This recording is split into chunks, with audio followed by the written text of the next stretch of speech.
but it is this fundamental, doubt. Human beings at this point, particularly, I think it's always true, but it's come to a head. Like for 21st century postmodern human beings, those of us who have been exposed to beyond our cultures, any exposure beyond the culture we were raised in creates some kind of cognitive dissonance or doubt or something like, am I doing this right? Am I doing it right? Perhaps if we lived in a small village 700 years ago, anywhere on the planet, really, 700 or 800 years ago, and you didn't leave your town, you didn't leave your village, there was one or two wise people there, and you did what they said, you didn't doubt so much because you didn't go out. There was nobody else there. There was just that there and no exposure to anything else. And you simply did what you were told. And then you learned that. And then you passed it on to the next person who wanted to learn it. That was a different time, but we're not living there anymore. So whatever doubt there already was that you were doing it right, even when it was just one teacher there in town, multiply that by a billion. Now we're just like, how can you know? You can always doubt yourself.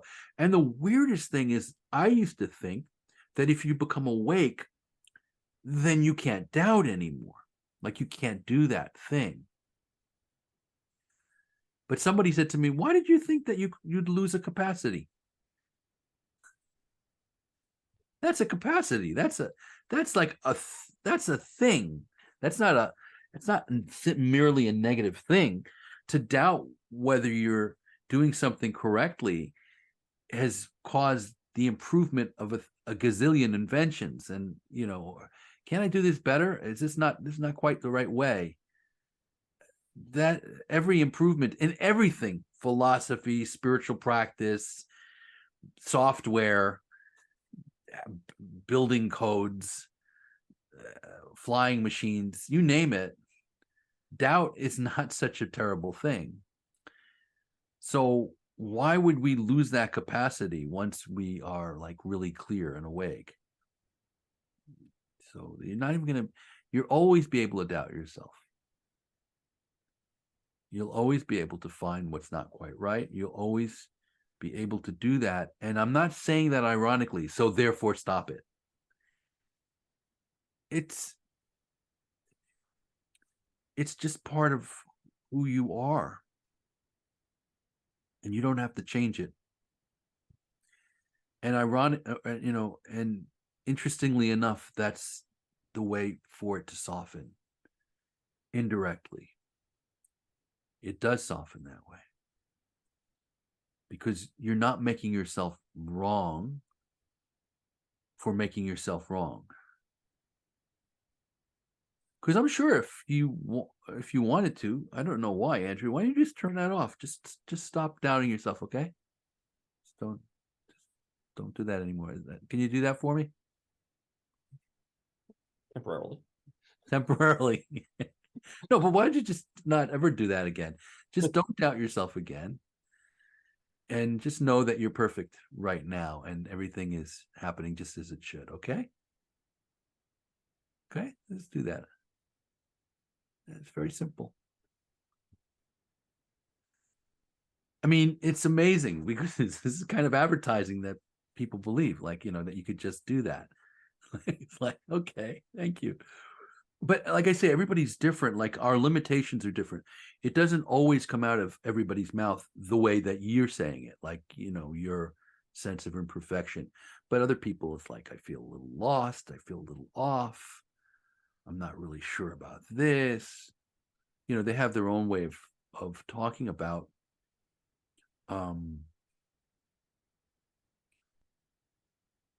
what is probably simply the paradox of what we are.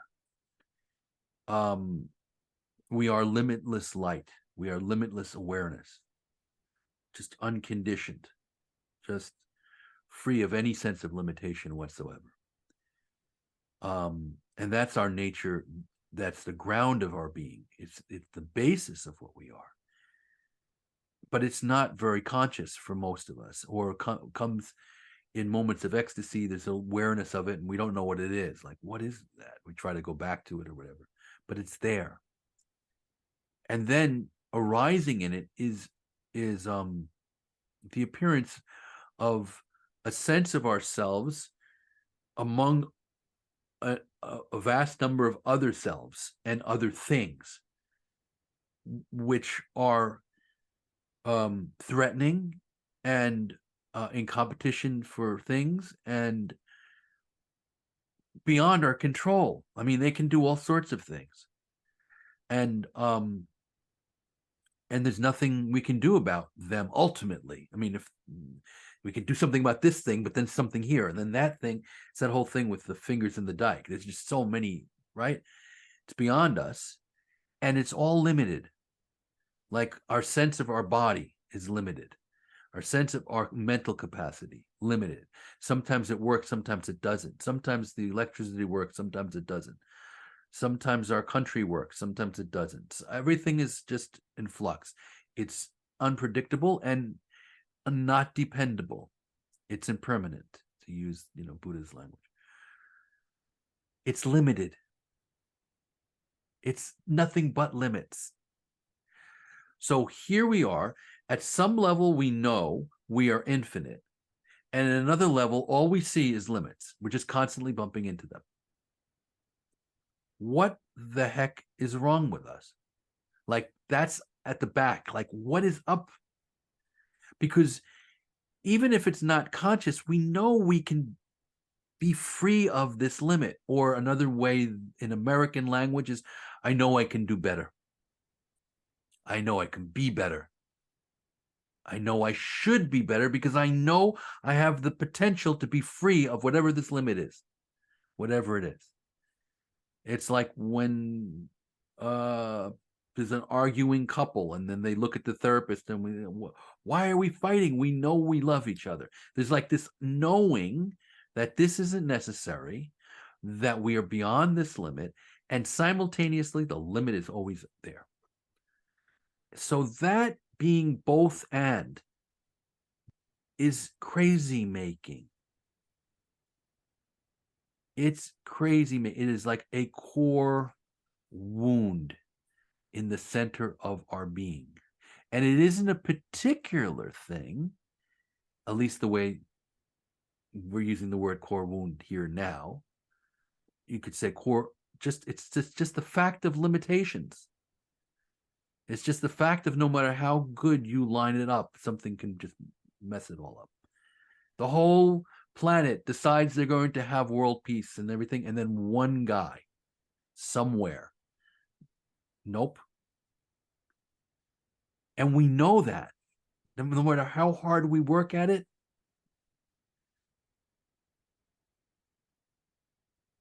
right? So that life and feeling, at some level, we're free of all of that. At some level, none of that's true. I'm not limited at all. And nobody is. The whole thing is free. It's in the back of my both. That drives us crazy. It seems like it shouldn't be. But it is. And that confusion is part of it.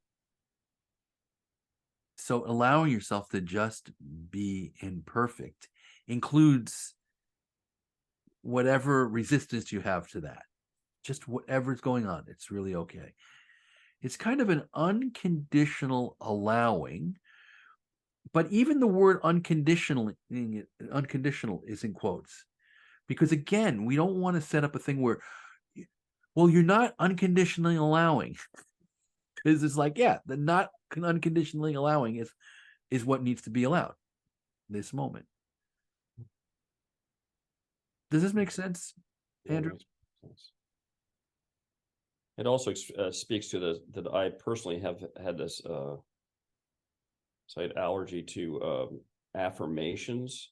Just sort of, I do matter, or or every day in every way. I mean, all these things that just sort of denying the paradox, actually, or maybe trying to, by force of will, trying to pretend, and maybe can train the mind. You can get a little, stretch things a bit. It's like a stretching exercise, but to me, it's a setup, because ultimately you're not, better and better all the time. You're not, or whatever. And in saying I do matter means, but in the back of mind, I don't matter. And that's what I'm trying to argue against. Right.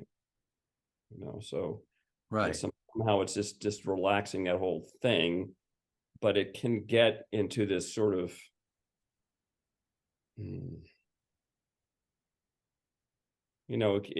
being in that paradox can be something that can be really centered and peaceful and maybe expansive, but it also can feel very, Yes. fairly hopeless. And that is part of the heroic nature of it. Like there is always a kind of warning sign on every version of Tantra. Every version of Tantra says, don't go here without, support of a master and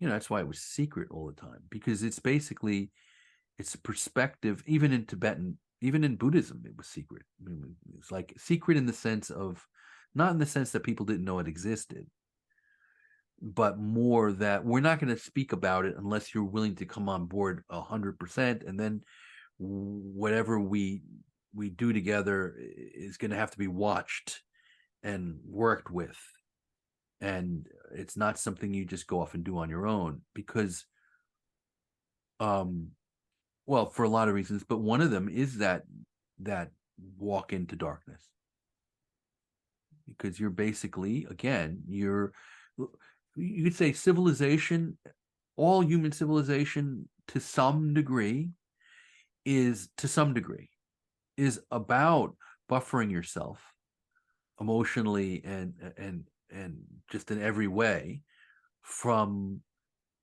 the sheer rawness of reality. I mean, when Westerners first went to India and saw statues of Kali, they were shocked. Like, why would people be in devotion to a goddess with holding severed heads and all this? Well, it's a picture of life, isn't it? I mean, it is reality, but it is a fierce, heroic heart that can go through that and allow it. And it can be quite dark. It can be very difficult. So you have to be done. It has to be done with care. All the horrific God, all the deities in Tibetan Buddhism that are like that as well, wrathful deities. So many demonic looking, because life can be demonic looking. It's true. And so can you be present to that and see it as the other side of the divinity of God, the other side of Shakti, which is beautiful, in all her beautiful forms. That's the other side. And life is beautiful too. But life is not just beautiful. Life is also awful. Like, that word awful, AWE, it's literally like awe, but it's mind-blowing awe. Like Arjuna seeing Krishna in all of his forms, beyond the form beyond, with all the gods and all the universes and all the things eating everything. It's like, it's too much for human beings usually, and so civilizations and cultures are there to kind of protect, just like a child. You want to protect the child from a lot of things until they're at the right age. And so for most of humanity, our children, it's not easy. It's not a terrible thing. It's not demeaning. It's actually for respect for human beings, to keep us from that. And right now, there's a lack of spiritual traditions that are believable for a lot of people in the West. There's a high rate of depression and suicide, all this, because the culture is not there. We're not embedded in our cultures anymore. We're going through a transition phase all over the world, really, with postmodernism, postmodernism, all of this exposure to each other in such a way that creates confusion and doubt. All that stuff is. So in a way, Tantra is a good vehicle for now, because people are forced into feeling so much doubt. But anyway, yeah, it can be dark, and yes, it is part of an awakened process that is willing to be in the world and aware of the world and aware of the embodied perspective of also being human, not just being transcendent. I mean, in a way, to do the transcendent thing really, really totally without any of this is harder and harder, because people don't live in monasteries anymore. There's less and less actual room for people to live in caves. All of that stuff is fewer. Most of us are householders involved in regular life. So just renouncing, just abiding as consciousness, and not letting yourself feel and be present to the effects of your limitations.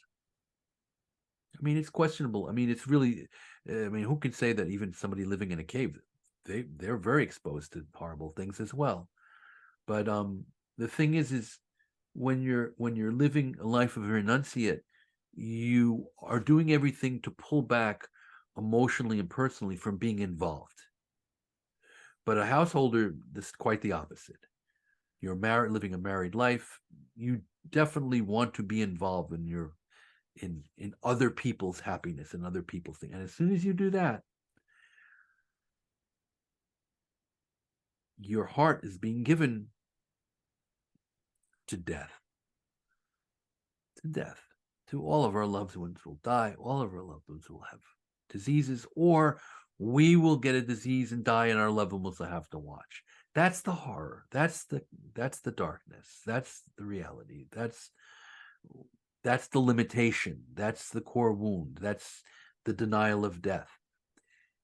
I'm glad you're going to check out that book on Pure Land, because it's really about this. It's especially, I have to say, the Japanese Pure Land, it looks like a nice religious thing, but when you look at the core of what it's trying to say, what it's trying to go at, it's it's about this. It's about recognizing human beings are living in limits. And when those limits are embraced, when the sadness is embraced, when the depression is embraced, when the feeling of limits is embraced, simultaneous with awareness as the infinite, simultaneous with sitting in the infinite, rubble turns to gold. But it doesn't stop being rubble. This is the interesting thing. It doesn't stop being what it is. It's not a gloss over. It's not calling it nice. It's not saying it's all good. It's saying it's all good, but in a different way than we usually do. It's saying it's all good because it all is. It's not that it's good in the sense that it's not horrible. It's sad. All of that stuff is real. And it's beautiful. It's profound. It's awe-inspiring. It's worthy of love, worthy of respect, worthy of devotion, because it's life. And because it's never separable from the infinite. I mean, the source of all drama is consciousness itself, or awareness itself, if you will. Because that's the difference between Tantra and, traditionally that's kind of part of the difference between Advaita Vedanta and Advaita Tantra is it's not that you want to wallow in the negativity of it. At the same time, it's recognizing that what arises, what is the goddess, including every shade of the repercussions of ignorance, is manifestation of that. It is consciousness itself. It is the goddess. Even ignorance, even the cruelty and all of that stuff is a manifestation of consciousness itself. It's very tricky. I mean, this language is not precise, and so can be misunderstood and misused and cause damage. That's why they don't. Again, this is like Tantra is not supposed to be, originally not supposed to be talked about, not supposed to be out in the open, all of that. Does this make sense, Andrew? Oh yeah, very, very much so. Very, very much so. And it's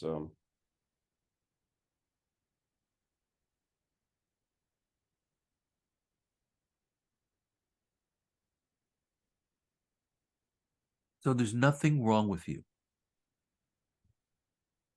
There's nothing wrong with you in your desire to be perfect and not being able to be perfect.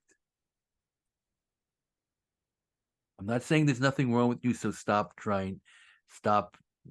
getting on your own case. There's nothing wrong with you even in getting on your own case. I mean, I personally would like you to get off your own case as quickly as you can. But that's not up to me. And it's not even up to you. That will unravel as it unravels, and maybe not even in this life. And there's still not anything wrong with you in that process. I mean, it's all good only in that sense. so even like talking about in terms of equanimity, that already creates a condition. Exactly. Oh, you're not. Oh, you're not. And Exactly. that state. Exactly. Exactly.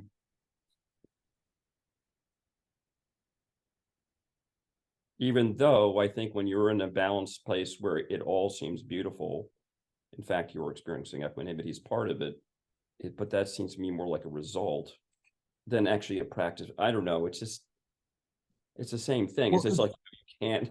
I mean, you can do that, and it may be a practice just to practice equanimity, but the fact is it's still ignoring the part of you that's not in equanimity, and well, yeah, I mean, okay. As soon as we speak about the past and the future, or we begin to imagine a past and a future, we're at the level of the horizontal. And at the level of the horizontal, two things are very important. Honoring the desire for perfection and absolute compassion, or just compassion, whatever you can swing, but compassion. So like letting yourself off the hook, forgiveness, kindness, cutting people slack, cutting yourself slack, and honoring the part of you that goes, oh, we got to fix that in myself, in society, in other people. Right? Let's get better at this. Let's do better. Though that's the horizontal. This is important. This is not like Buddha. He was well aware of the timeless emptiness, the unchanging, the unmoving, absolute peace. But he did not ascribe to people not trying to improve themselves. Right? He was always about the ethics, doing things correctly, being as best of a person as you could be, all of that. That's the horizontal. That's if there's a past and a future. That's how we talk. Because what we're doing is we're comparing how we are to how we could be and how we were.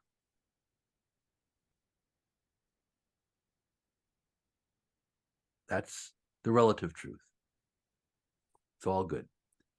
And the judo move in that is whatever imperfection is there, absolute compassion, which means you're to be embraced exactly as you are, with whatever kind of doubt, fear, whatever's going on. That's, you can say that's a tantric approach. It's a way of approach that embraces what appears to be an obstacle, even your doubt, even your fear, even your perfectionist tendencies, all of that. Okay, it's horizontal. Vertical is like this, and even the vertical. So even the vertical is a little horizontal, but it's the only way you be at the vertical. The vertical is right now, honestly, right here. What is now? Nothing that you've done in the past, even 5 seconds ago, is in your control anymore. It's over. You have no power over that. It's finished. So it's not worth another thought about it.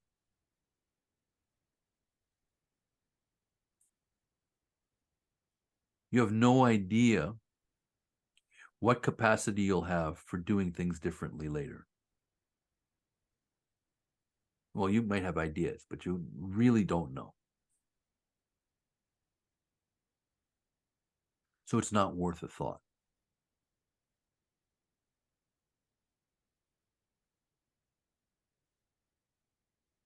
You don't live in the past. The past is simply thoughts arising now in this present. You've never lived in the past. You've only ever lived in this moment, now. Now is the only time you've ever lived, and now is all you have.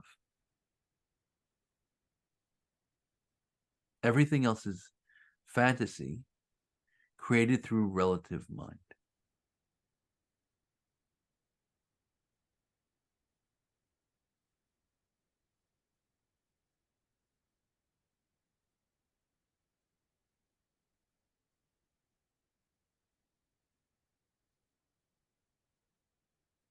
Though you have no doubting mind. The doubting mind is a thought about the past.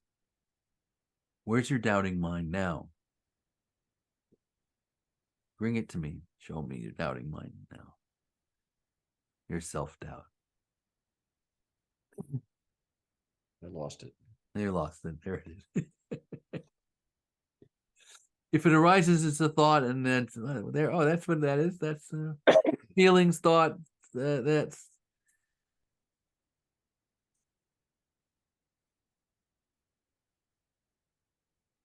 vertical. Over and over and over, it becomes its own kind of horizontal.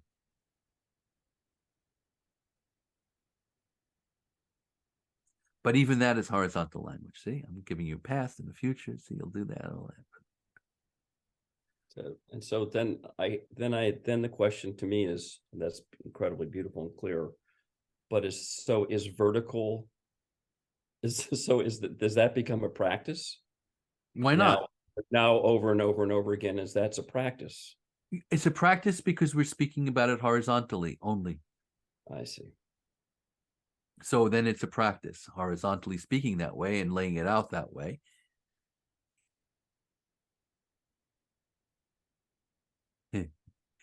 It's funny. Words become funny. Like in principle, it's a practice, but in practice, it's not.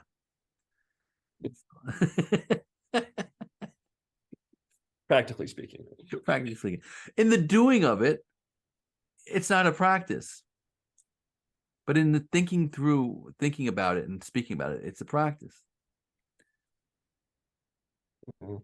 There definitely comes a point in the midst of it as a practice where it's not a practice. In other words, simply bringing your attention continuously to what is, to this moment, and recognizing that the past is only thoughts, or thoughts, they're past thoughts. That in itself becomes innate because it's actually the way things are. Like, as Papaji used to say, the practice is the other thing. The practice is being a self. You have to practice at that all the time, continuously, and work hard at it. It's just that there's so much momentum on that side. The habit is so strong. But actually, the moment, being that which arises, letting it, having it arise, be, and dissolve, is not a practice at all, because there's no effort whatsoever needed. It's just the absence of a habit. And the absence of that habit, in the absence of that habit, there's no effort needed. And there's no effort at all.